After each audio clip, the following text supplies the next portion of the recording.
Hey guys, it's Faye from Solar Flow, and I am back with another video. Today's topic is all about reincarnation.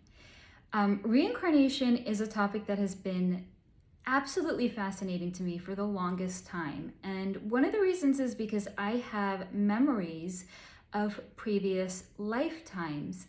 And it was not necessarily something that before I understood the concept of reincarnation could understand what it was and why it was significant. But now that I have done all of this work in waking up and in educating myself on these things, as well as the various life experiences that I've had, I understand the significance of the specific lifetimes I remember. So if all of this sounds good to you, if you have memories of previous lives and you want to find out more information on that, please watch this video. So, reincarnation. Lots of different religions talk about reincarnation. Lots of people either believe in it or don't believe in it. As I had said, I've had very specific memories from previous lifetimes, so of course I do believe in it. And in doing the work that I do now, and in the time spent meditating and in the time spent channeling information, can actually have a much more comprehensive and built out kind of understanding of what it is. So, reincarnation is this idea that souls come back for more than one go around on Earth. And this is so interesting because the way the information had first come in was I was seeing these little sparks of fire, these little flames, kind of like in a queue, waiting to come in. And when one of them was like given the green light to come in, they were extremely excited and very happy to come in and to incarnate onto Earth. Now, the reason for that is that a lot of these other souls that have had their incarnations and have moved on talk about Earth like it's the wild, wild west. They have stories of their incarnations and how it's such a weird, wild energy. It's very, very dense here. How our memory is wiped in between our incarnations. So they kind of go out into wherever it is that they go afterwards and have these grand stories to share. So these kind of like maverick souls that hear these stories are like, I want to go to Earth. Earth is unbelievably dense for a number of reasons. First of all, our souls are eternal. Our souls are from God. We have godliness and God sparks in us. And then you're taking this eternal, expansive, high vibration energy that is your soul, and it's basically getting squashed into a body. So that's the first thing that makes it very, very challenging. You're taking a whole damn ocean and a whole damn lake, and you're trying to jam it into like an 8-ounce water bottle. How's that gonna work? That's kind of the experience of what it's like for the soul to get put into a body. The other thing is that in between our lifetimes, our memory is wiped. And the reason it is wiped is because imagine in a previous lifetime, you had had a romantic relationship with somebody and you had unfinished business and you came back into this incarnation to work through it, but not in that same configuration. So now it's not a romantic partner, maybe it's a parent. You don't want to have that memory. So it's a self-protective mechanism, but also the purpose of that is because it's so dense, we don't have memories from one lifetime to another, so we don't necessarily know why we have to come back. So this is a perfect opportunity to talk about why we come back at all, actually. So any soul that signs up, anyone that is here on Earth now, they are coming in and they automatically know that they are going to have multiple incarnations on Earth. The reason for that is that our actions in our physical body creates ripples. So, like if you take a rock and you throw it into water, it's going to create ripples going out. That's what our bodies do when we are incarnated on Earth. Not all of these ripples are bad. I know like this idea of karma gets a bad rep, but sometimes we create really, really good ripples as well. Those don't necessarily need correcting because they were positive. But any action that we commit that creates a heavier or denser ripple that could need course correcting guarantees another incarnation back here. But like I said, our memory is wiped in between the incarnations that we have. So it's just like this extra heavy layer of obfuscation that souls that choose to come here experience. I have a lot of notes on this. So much information came in when I was channeling this, so just hang on. I'm going to do a quick review over here. So waking up in a lifetime is the best way that you can actually stop creating these ripples, because once you have woken up and you are conscious of it, our actions, therefore, in the world, are actions that are done consciously and with the implicit purpose of not creating further ripples.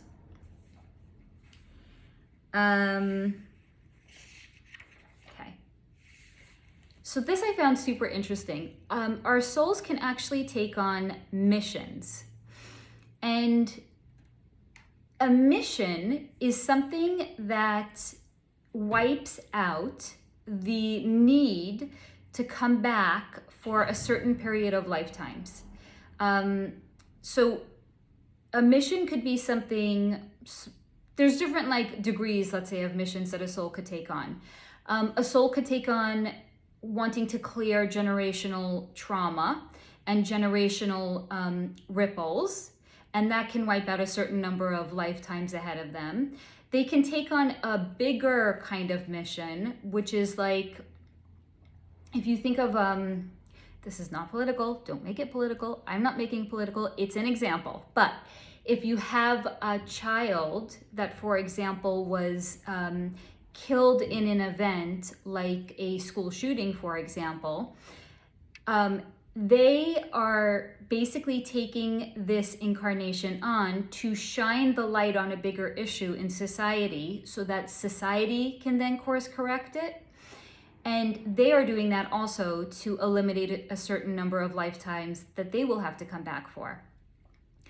There's also really, really, really big missions that a soul can choose to take on.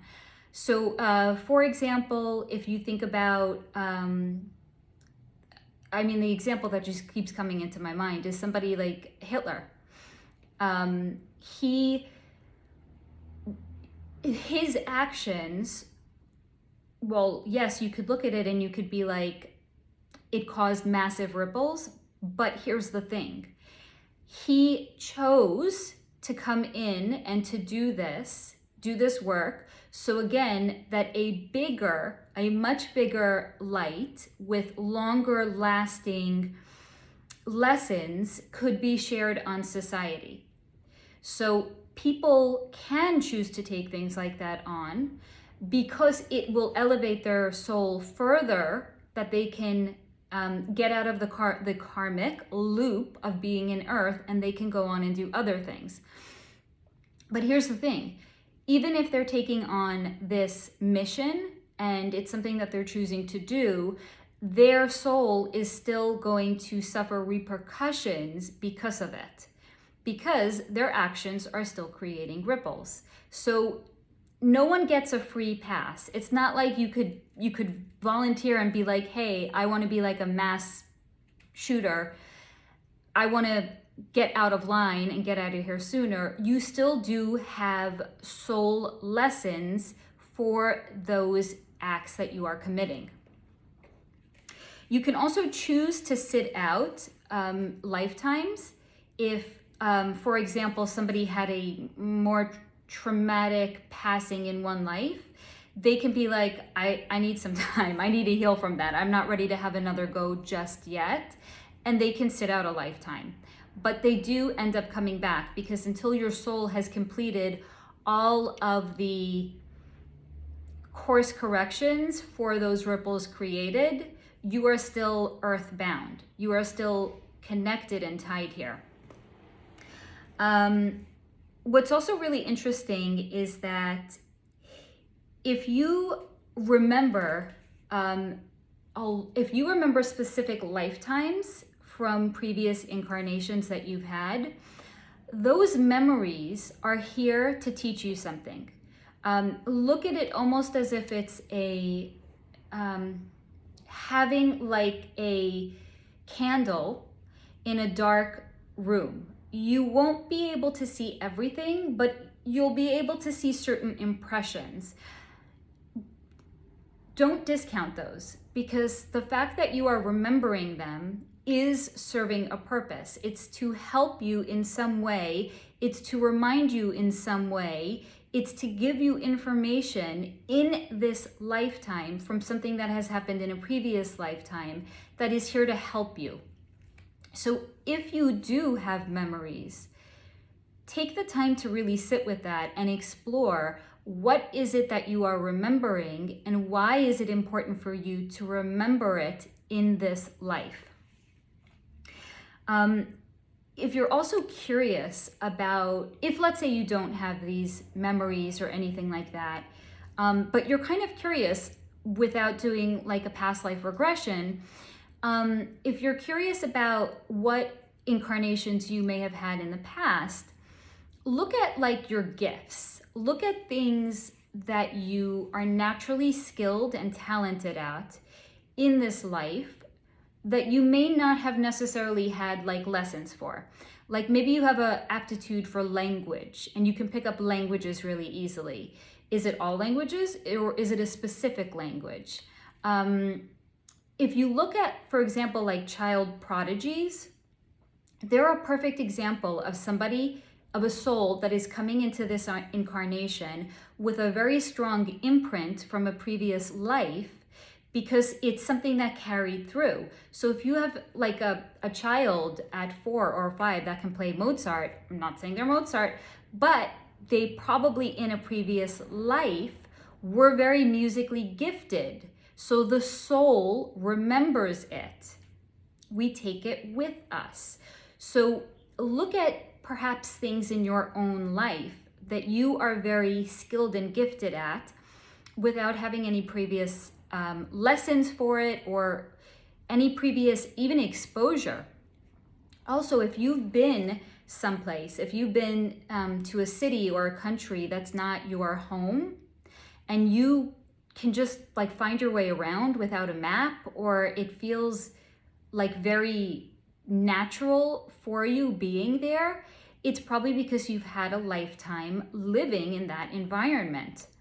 Again, the soul remembers. It's a soul imprint that we have brought with us into this life. That's also why sometimes when you meet somebody, they might feel familiar to you, but you don't know why. That could be an example of something that's called a karmic relationship. So a karmic relationship is you've shared a former life with somebody else. You both come back into this incarnation to work through the ripples that you have both created, or to learn a particular lesson.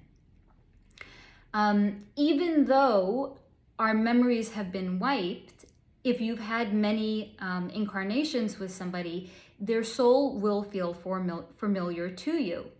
So when you do meet somebody that has that, it's a karmic relationship. A purpose of a karmic relationship is also very much tied to reincarnation and what it means to be here on Earth. So when you come in, you are born to parents, into a family, into an environment.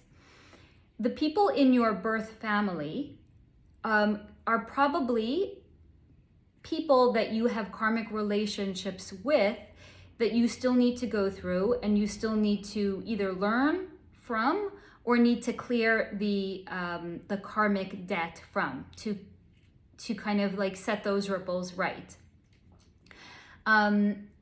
So sometimes certain members of your family will feel more familiar than others. And it could just be because you've had many incarnations with them, or you've had more recent incarnations with them, that they feel more familiar. And again, because going back to that idea that you can kind of like sit out certain lifetimes, and if a soul has not sat out lifetimes, they could just be a little bit further ahead in their karmic loop and their karmic completion. And that's why they don't feel quite so familiar. They're maybe on their way out and you're maybe still in it. But we all have that. Any family you're born into is a soul connection on some level. Now, you can also have, in addition to karmic relationships, you can also have karmic debt. So karmic debt could be something that's experienced with members of your birth family. It could be with friends. It could be with somebody completely else, completely otherwise. And a karmic debt is when there is still a certain lesson for the soul, again, either to learn or to complete, so that they can finish this cycle and they can move on to other things. So if you feel like in this life you're attracting the same kind of person, but it's a different, name every time, but it's the same kind of nature, it's the same kind of personality, that is a karmic lesson for your soul to learn. If it's not a person, but it's a situation, and it keeps coming up again and again, that is a karmic lesson for your soul to learn. Pay attention to these things if they come up. They are repeating for you to try to get your attention and to be like, hey, over here, you have some inner work to do. So if you see these things coming up, slow down. Get present with yourself. And ask yourself, why is this coming up again and again? And what can I maybe do differently this time so that I can leave this behind and I can transcend it?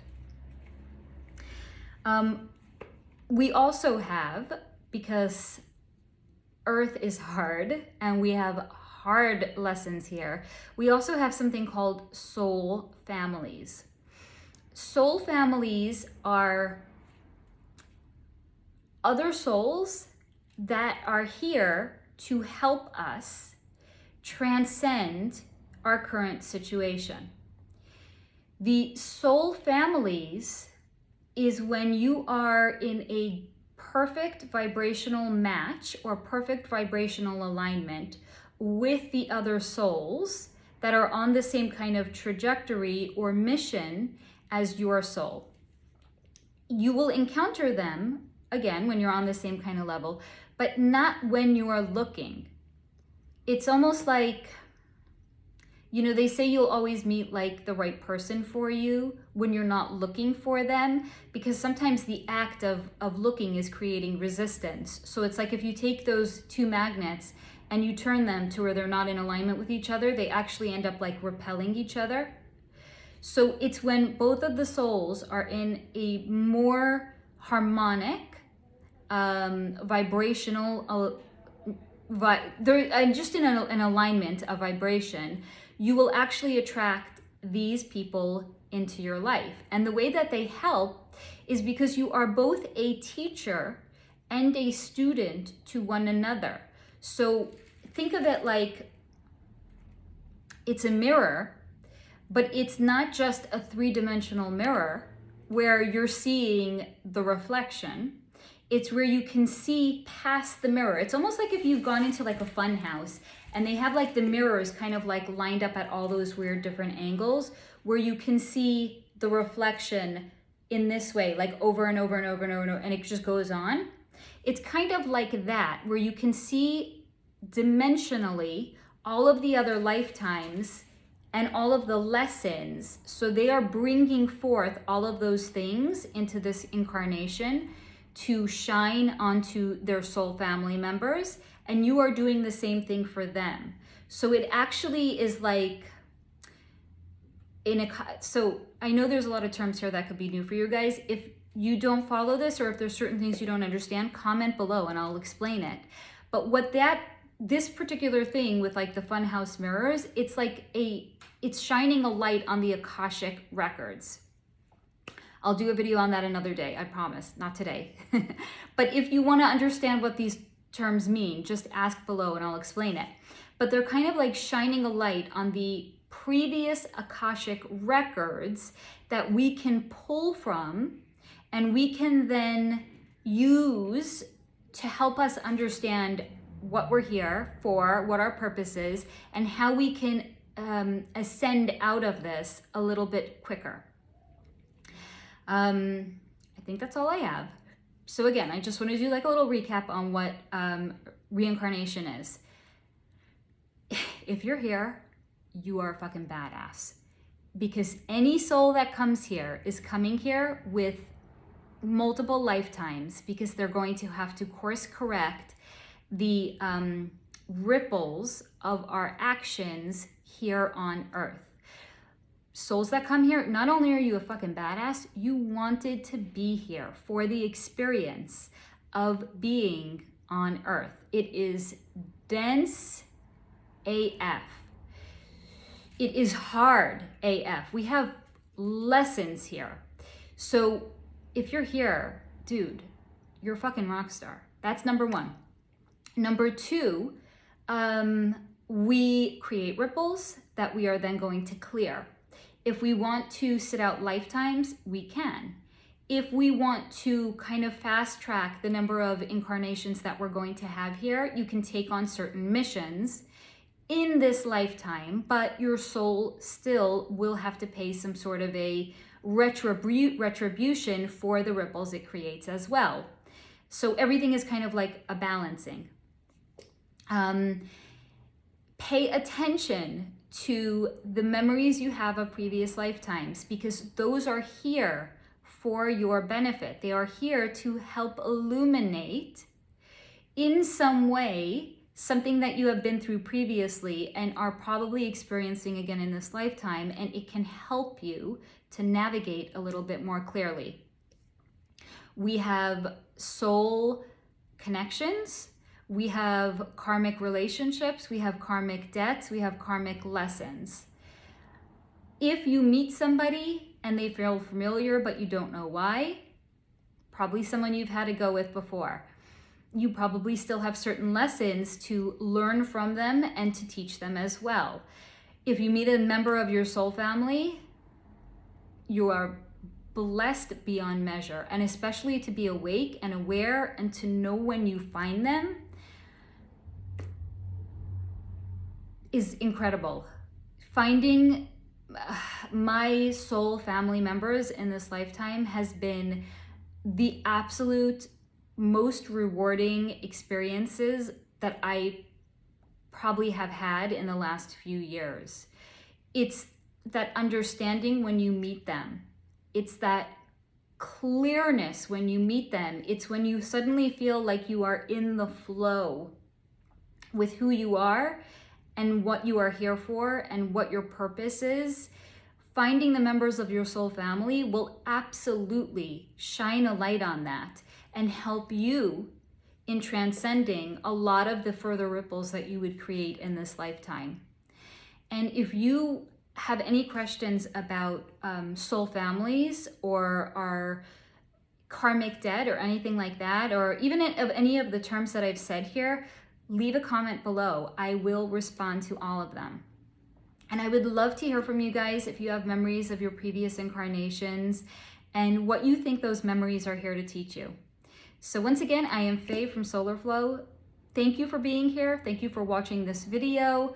I appreciate you. And until next time, stay in the high vibe.